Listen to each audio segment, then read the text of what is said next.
Hey, what's up guys? It's me, Bloodshot. I'm making a video for you today on how to be a better arena player, specifically a healer. But these tips should work generally well for anyone that wants to play in the arena. It's not really getting into specific comps or metas because that stuff changes every day. It's just more good practices to keep and good habits to have that should make you a better player and make you want to get invited into a lot of groups. So let's get started with it. Okay, tip number one, and this one may seem super simple, and it may sound like make sure you drink water, make sure you change your socks to a lot of people, but I'm just gonna make sure we hammer the nail home on this one. You have to have smooth, efficient key bindings. There is no getting around it. There is no excuse for clicking. I'm sorry, if you want to click, that's fine.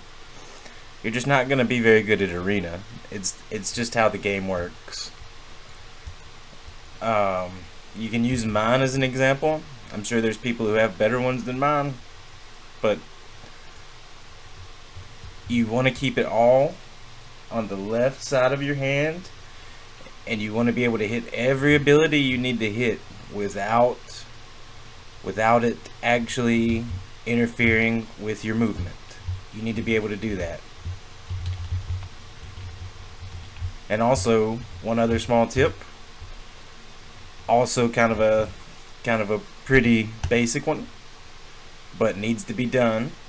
You need to go to your movement keys and you need to set A and D to strafe left and strafe right. That's a big deal. You don't want to be a keyboard turner. It will get you probably removed from a lot of groups. It's just the nature of the game. There's gonna be people who make fun of you if you keyboard turn in arena. I won't make fun of you because, you know, I'm a nice person. I just probably wouldn't play with you. And yeah, that's it for tip one. Tip number two, also a pretty simple one, but you'd be surprised how many people actually don't do it, and they'll just like click on raid frames, or they'll be using F1, F2, F3. Please, if either of these are still your method, you need to change it. You need to have smooth, effective targeting. It needs to be just as efficient as your keybinds are. Actually secondhand stole this from Sea-Doo. I didn't know I did. I was actually copying a monk I play with a lot. But I target my teammates with the mouse wheel, which is really efficient to use. You can just kind of move around and they're always there. If you were a DPS, you may want to do that with the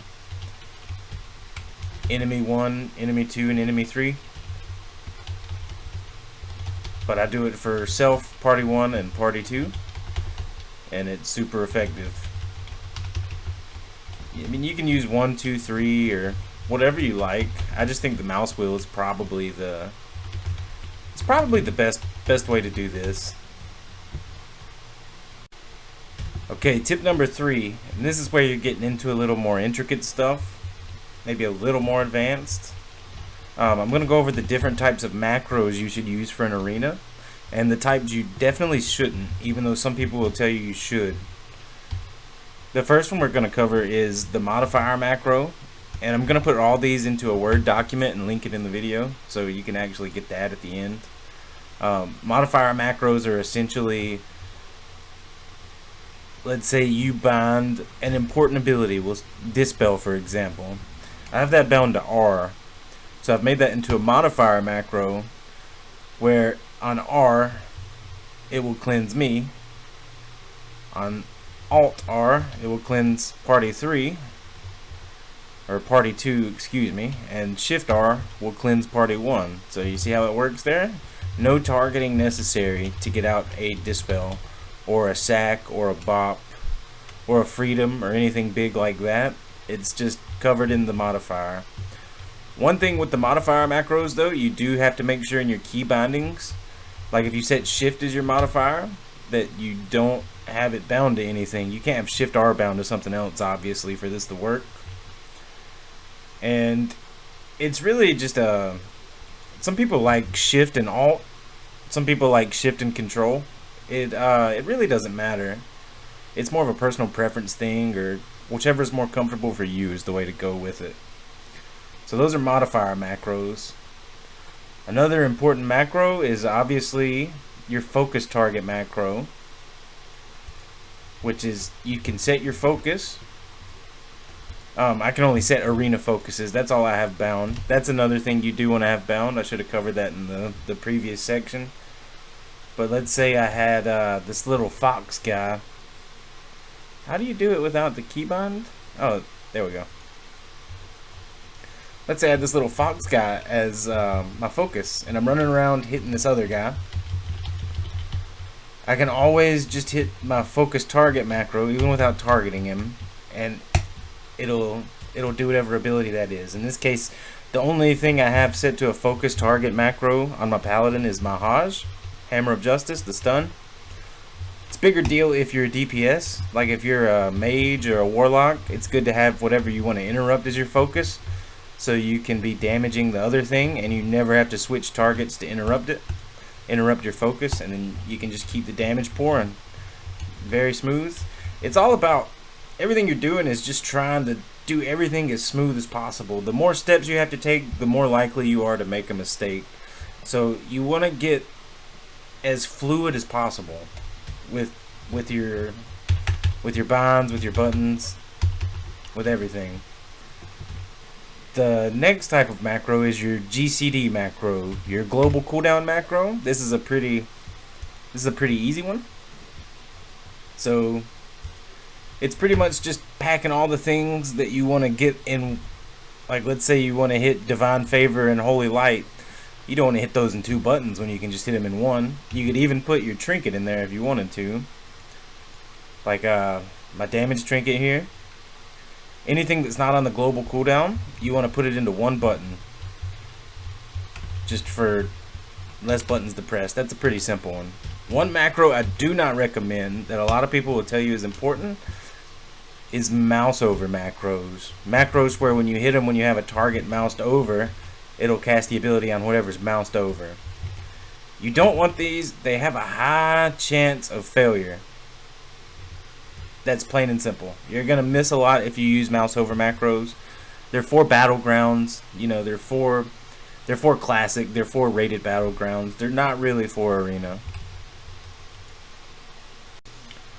One more thing I forgot to mention is that modifier macros are not just for healers. They're not just for dispels. They work really well with like spammable CC. I do recommend spammable CC being on a modifier macro and interrupts being on a focus target macro. This is a good one. This macro here is for enemies. Feel free to copy that. And that's it for tip 3.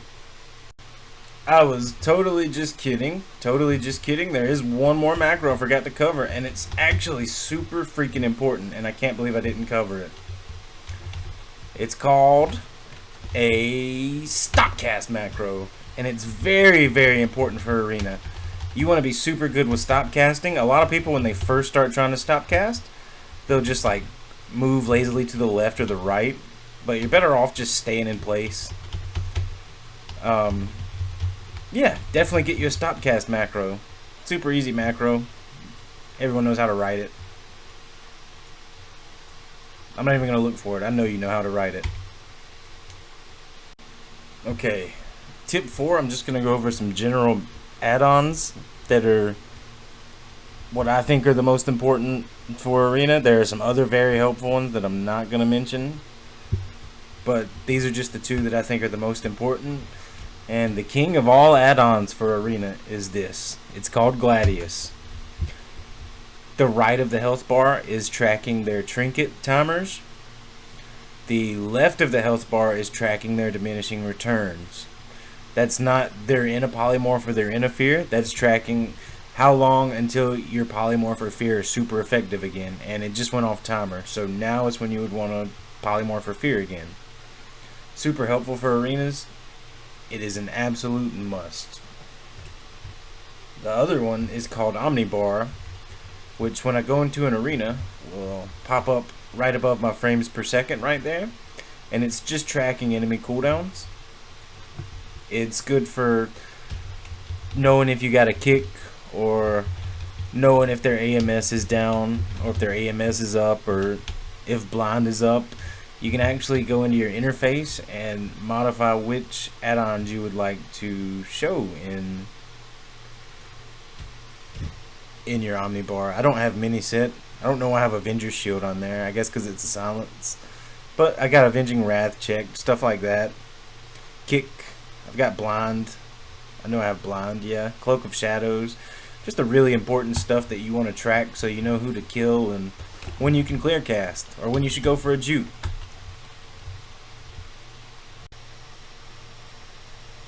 Okay, tip number 1, and this is a big one, and you may not believe me at first, but it's play a Blood Elf female. It wrangles in so many simps, it's unbelievable. There's going to be so many lonely dudes that are going to want you to be their teammate just because the prospect of you being a lady that they hadn't seen in 15 years is going to just rile them up. I'm not joking. Yeah, actually I'm joking. But, yeah, it was just my first tip.